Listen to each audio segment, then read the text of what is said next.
Danger can come from anywhere. Even bin men, when they're high vis, can get run over.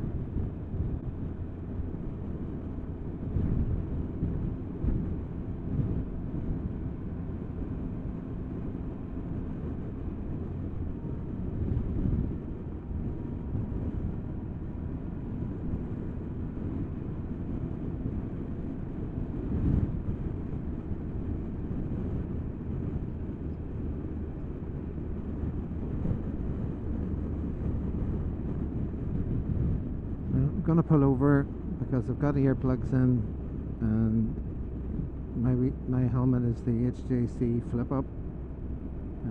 Can't remember which one. And from I've had this helmet, I've had terrible wind problems inside it. I think it might be, it's driving me mad. My ears can be so sore, especially after a long ride. No matter how much I put earplugs in, and it seems to be the same for a lot of people, because I'm not the only person that would have that same problem.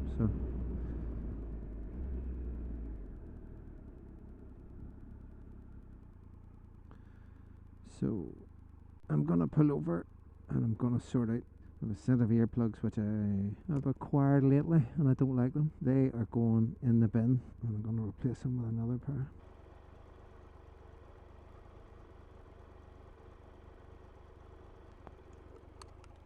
Odd enough, I wear glasses when I'm riding, and of recently I actually broke one of the legs, the glasses, which I'm not too happy about. I think it was 60 quid. Get a new leg, so rather crappy. Well, that definitely feels a bit better. I've squished my other earbuds up nice and small, pushed them deep into the canal of my ear, and then pulled my lobes down to facilitate the earbud to rest or settle in the canal. Now there's no air getting in now, thankfully. There's nothing better when you're going out on a ride that you're being tortured with noise inside your helmet. Get a few pound together, I'm going to buy myself a Shoei, because a lot of people are saying that they're brilliant. I've had my eye on one for a long time, so we'll just take it from there anyway and see where we go. So I'm going down today to A1 Tyres in Drumore, and 30 minutes of a ride, and we will be going up the motorway. And the only reason I'm doing that is because my tyre is squared off, and because the tyre is squared off, it's better to stay, for me, on main roads, motorways. People are saying that's exactly how it got squared off, and truthfully, you could count on one hand how many times I've rode on a motorway. It's not something I like doing. I hate motorways on a bike, like motorways in a car, not on a bike. Boring, fall asleep. I think if I was on had to do a lot of motorway riding, I'll be looking for a different bike. I'll be looking for a sports bike, and I'll be wanting to sit at about 250 mile an hour. No, I wouldn't. Am I saying that? So we're heading down to, as I said, A1. One of the reasons why we're heading down to that today, of lately my tyres did get squared off. People are telling me that you can get thrown off. I haven't come across it. I've been looking through some old footage, and I got caught where the left hand side of the road and the right hand side of the road join, and the lines. You had the lines, and of course you had the two roads joined together. It literally felt like I was going one way, the bike was going another way. It caught me out. In fact, it shook me up a wee bit. Came out of it okay, but I didn't want to put the bike under any pressure, or myself. Although a lot of people will just ride on, there's still loads of thread pattern on the tyres. If I didn't know about it, I would have just rode on. Here lies the fool, I'm told, because it can kick you out in a corner, and that's worrying. A few of my friends on the BARNI page have advised me of tyres, so I've settled for a set of tyres. There is Metzler's on it at the minute, and I think I'm going for the newer ones. I'm not very versed in all the proper way of saying things, so apologies. You can probably hear me breathing going. I've set my suspension to normal, so I'm feeling a wee bit more of the bumps. So I'm looking forward to going down to A1. Obviously there's A1 Charleshurst, There's a couple of places that all do motorbike tyres. One of the guys on the page would be Neil Scoop. So go down to see Neil today. I believe he's hurt his back as well, so hopefully he's able to do the tyres. If he can't do a tyre show, we can come back and do it another day. Not be putting anybody under any duress either. That's the whole idea of today, so thankfully it's dry. We take it from there. So we've got a race on. Cyclist gets bigger. Cyclist bigger. Cyclist bigger. Who's going to win? Cyclist bigger. Cyclist bigger. Cyclist bigger. Looks like the Skipler is going to win. Oh.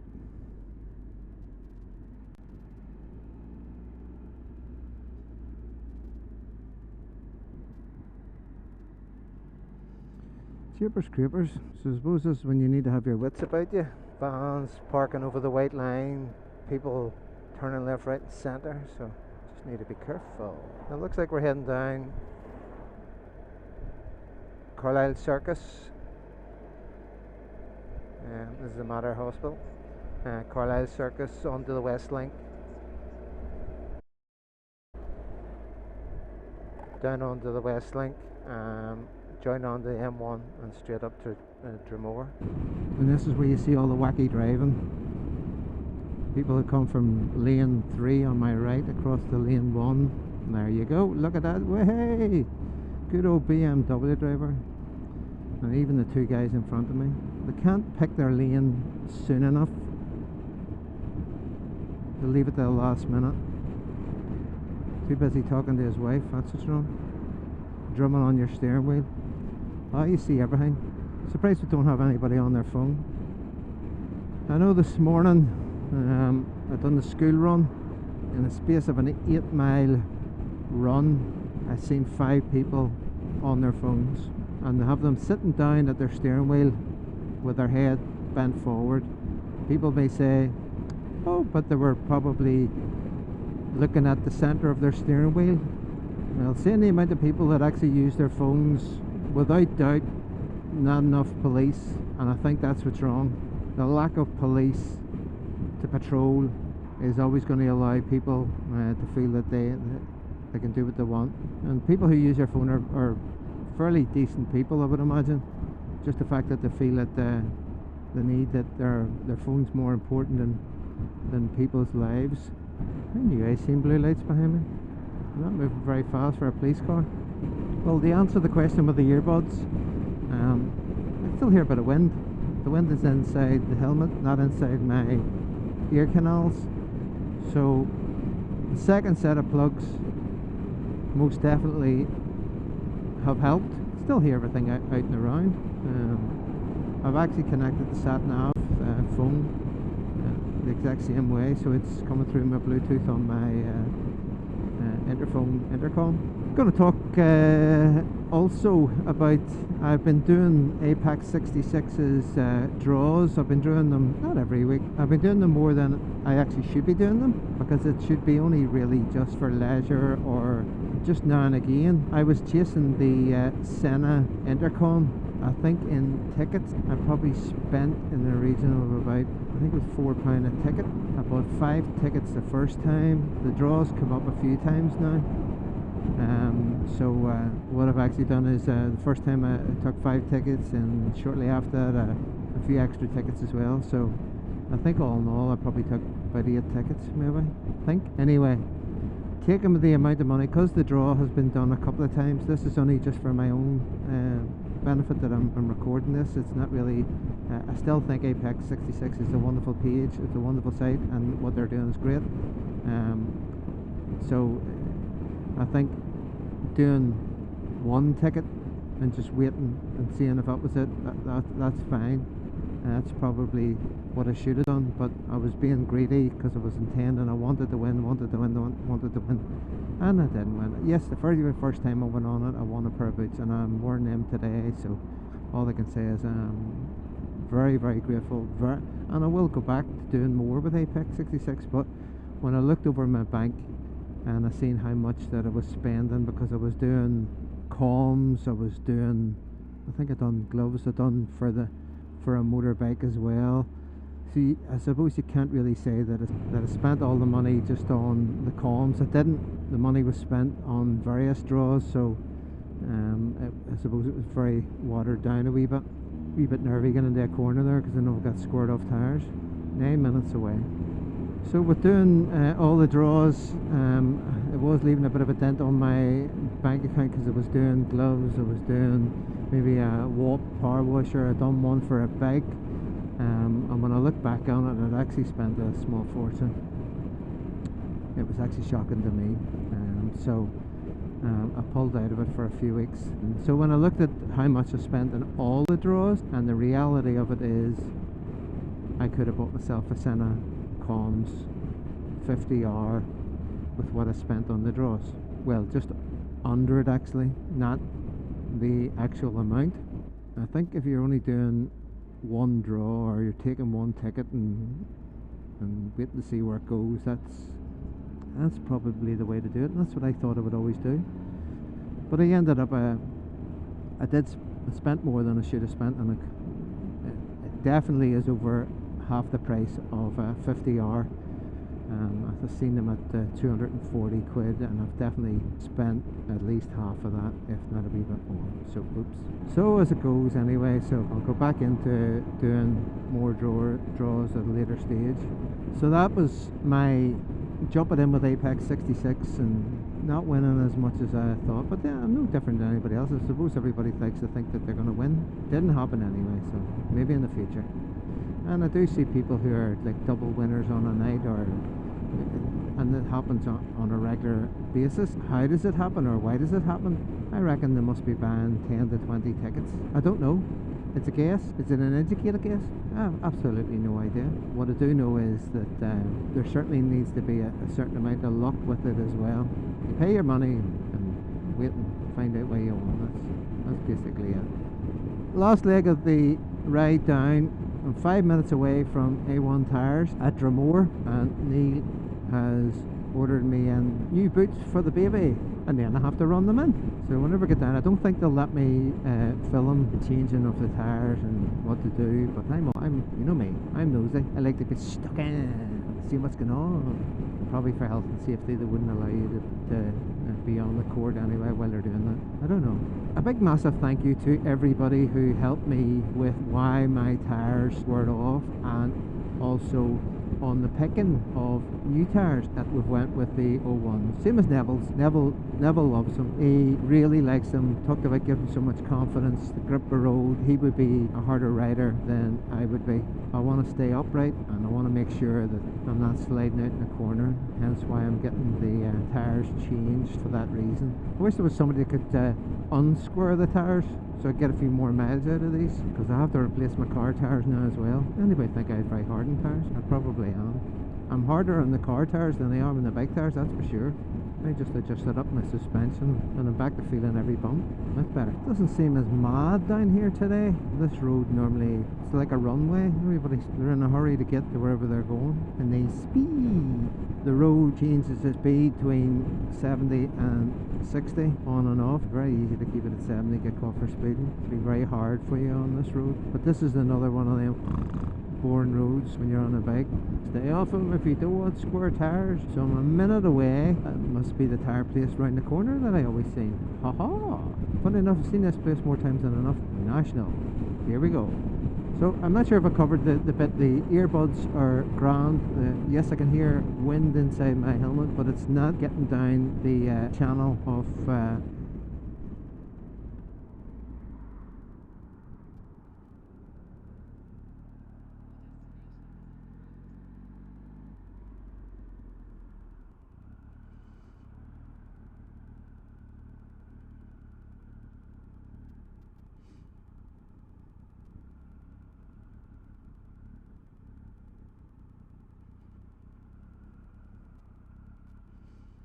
Yep, well, welcome day one at last. I seem to find where we're going.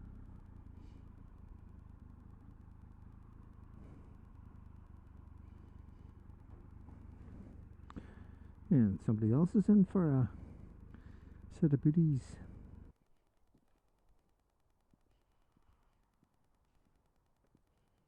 How you doing? Coffee time? Rain gonna stay off for you? Huh? Is the rain gonna stay off? I don't mind the rain. I'm not a fair weather, I don't mind. No, I suppose you have the gear on, you'll be I need better gear for the riding in the rain.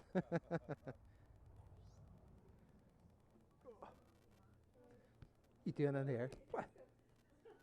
Is that yours in there? Is that it out? Any wonder you're in here? The amount of miles you do?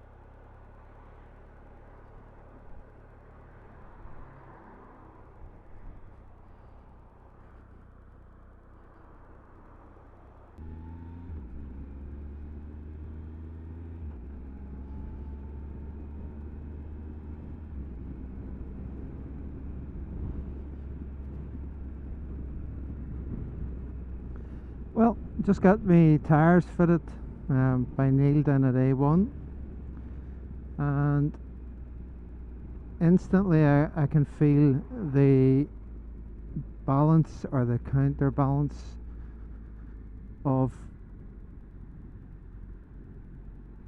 the tyre and the bike. As I'm even what I'm doing now, it's like holding a pendulum,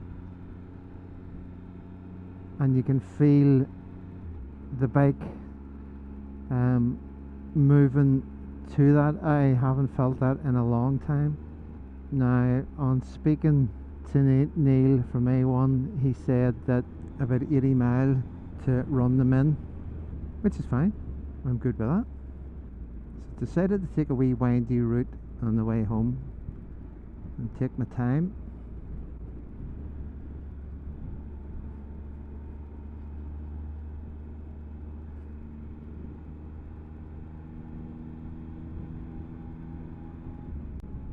Just so I'm not on any motorways or dual carriageways.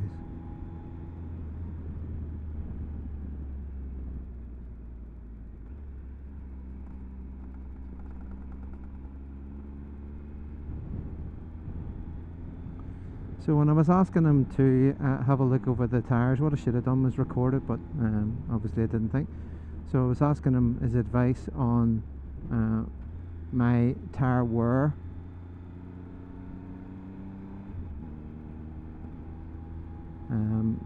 One thing he did point out was that I seem to be doing a lot more right hand roundabouts or whatever, or for the wear pattern on my tyres. The rear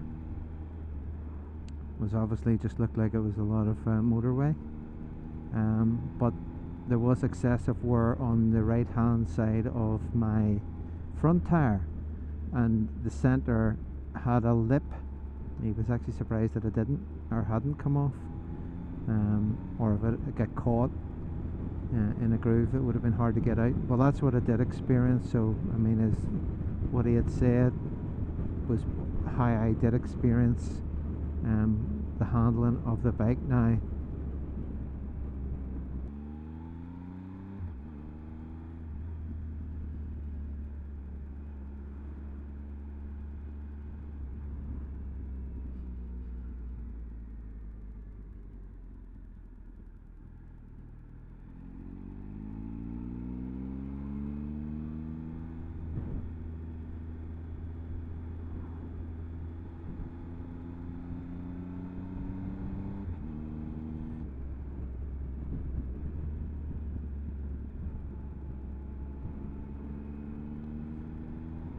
certainly going to be taking it a bit easier because there's I think what they call grease on the, I don't think it's grease, but there's like a shiny coating that's on the tyres. There's a Fitman there.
So the tyres can still be slippy because they're new,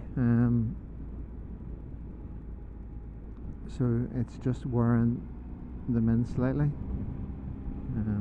that they'll give a better grip as well.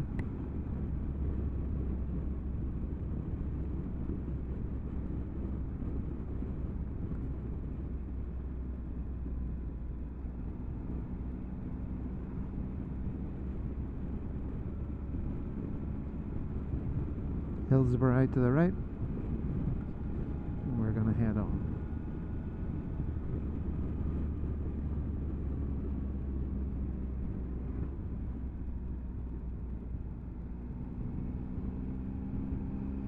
Humpback Bridge. Here we go.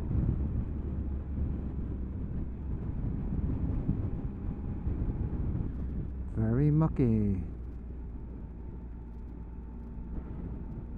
Whew, smells too. This looks like Mora.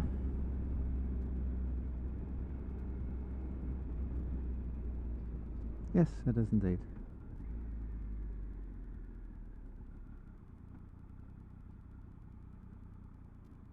But this here is a nice wee back road over the railway station. Over the railway line, sorry. So this is going over the top of the M1 motorway now.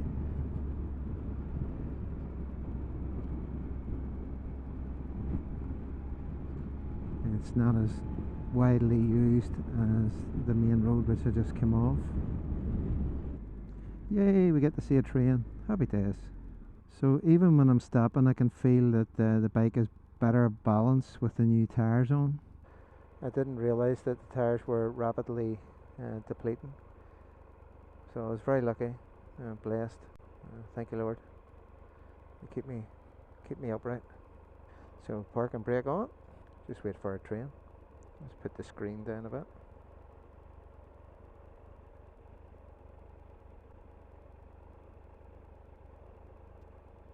Not good with that. Bit more air flowing around. It's very warm today. It's 19.5, and I have no idea where the choo-choo is. Can't hear them.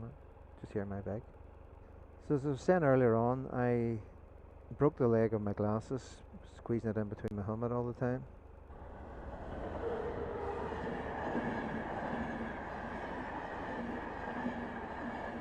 Express. Went to the opticians and got myself some contacts, but I didn't put them in today. Oh, another train. But you couldn't ride your bike onto the train and just come off somewhere else. So the end of the road, we're coming out to the left.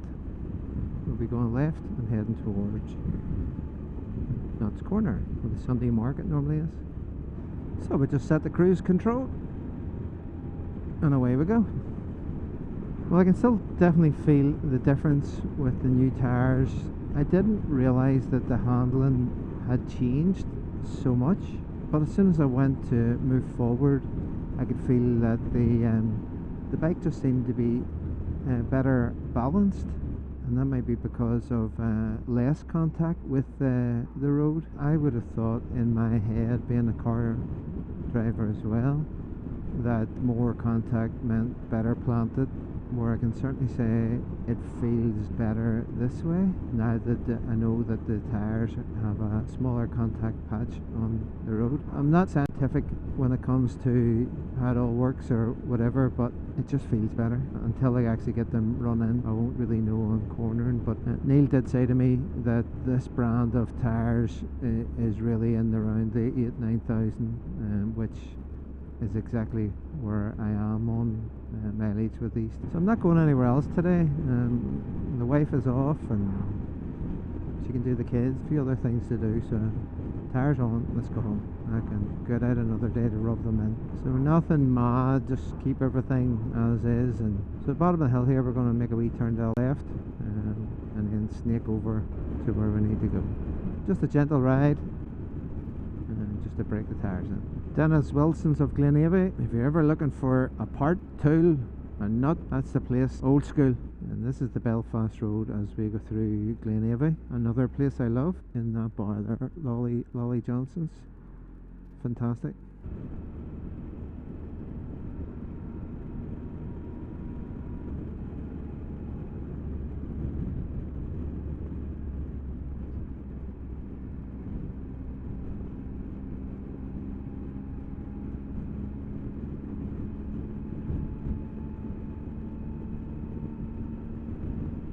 So a lot of the videos that I'm going to be doing now, I'm going to try and not cut out a lot of the roads that I'm on. I'm just going to try and do them 2 times speed or 4 times speed if it's a long patch. And that way you get to see more of the road rather than just me chatting along and waffling away.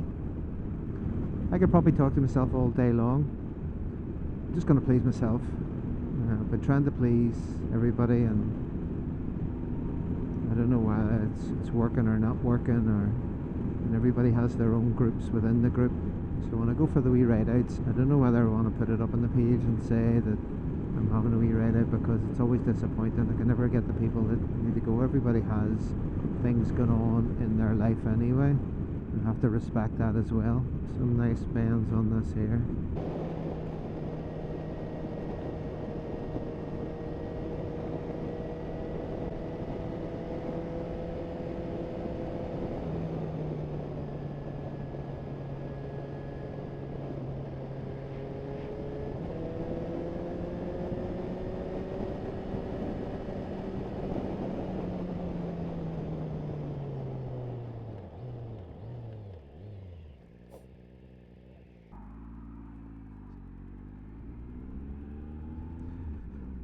So we're now crossing onto the UGP.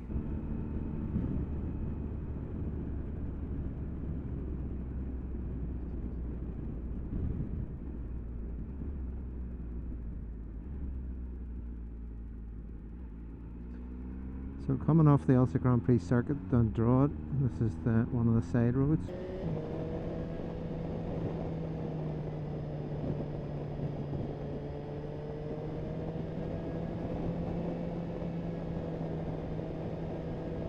This cuts right across the circuit from one side to the other.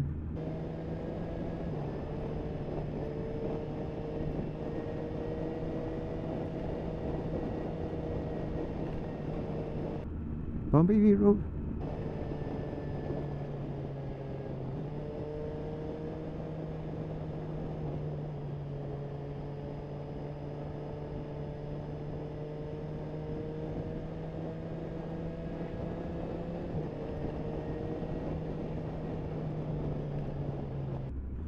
You'll soon get a good look over the top of Belfast. Ballymena would be straight across, roughly about 11 o'clock. Over straight ahead, 12 o'clock, you'd be looking towards Larne in that general direction down towards Ballygally, and Belfast would be at 1 o'clock. 10 o'clock would be out towards Antrim. But this is taking us back across the Dundroad circuit. So left would take you to Dundroad village, down there. Up to the right will take you towards Belfast Hannestown Road.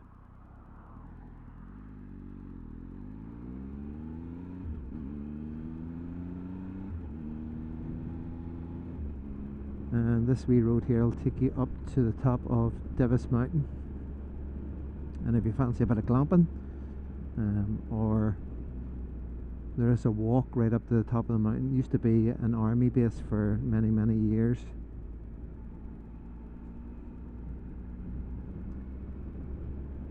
Which has been handed back to the, I'm not sure if it's the Forestry Commission,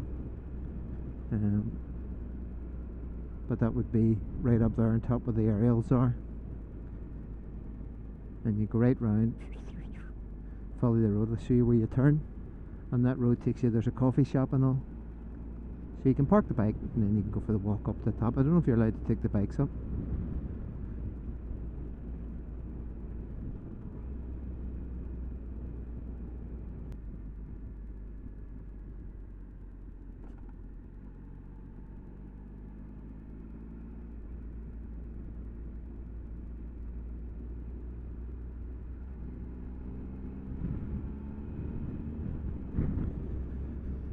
So the road that's going to take you on up to Divis Mountain in the Glamping is the other side of this derelict house here, just there to the right hand side. So that's Divis Road, I think. That takes you straight up onto the top.